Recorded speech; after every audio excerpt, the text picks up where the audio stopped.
Fort కొచ్చి బాగుంది కదా నాని.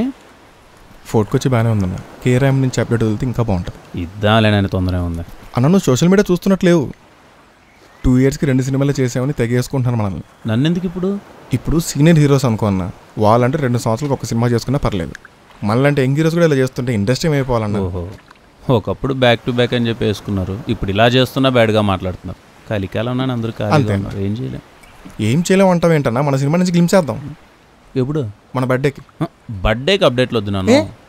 ఏ లేదు నన్ను, నువ్వు ఇచ్చిన అప్డేట్ పాజిటివ్ రెస్పాన్స్ వచ్చిందనుకో హ్యాపీగా బర్త్డే సెలబ్రేట్ చేసుకోవచ్చు. అదే అప్డేట్ రెస్పాన్స్ తేడా కొట్టిందనుకో బాధపడుతూ కేక్ కట్ చేయలేంగా, అసహ్యంగా ఉంటుంది. అన్నా నన్ను నమ్మన్నా. నేను అంత కాన్ఫిడెంట్గా ఉన్నావా? నువ్వే కదన్నా సినిమా రిలీజ్ వరకు కాన్ఫిడెంట్గా ఉండొద్దన్నావు. మళ్ళీ నువ్వే కాన్ఫిడెంట్ అని అడుగుతున్నావు. అది ఇప్పుడు చెప్పడం అవసరమా? డెబ్యూగా అన్న నోటుతో మంచి రియలైజేషన్, ఒక ఎలివేషన్ ఇచ్చి వస్తాం మన గురించి. ఇచ్చిరాపు. ఈ నెల 14th కేరాంప్ నుంచి ది రిచెస్ట్ చిల్లరగా వస్తున్నాడు, చూసి ఎంజాయ్ చేయండి. ఇప్పుడు నన్ను చిల్లర అన్నది ఎలివేషనా? నోటుతోలన్నా. దాన్న షాట్లోకి వెళ్దాం.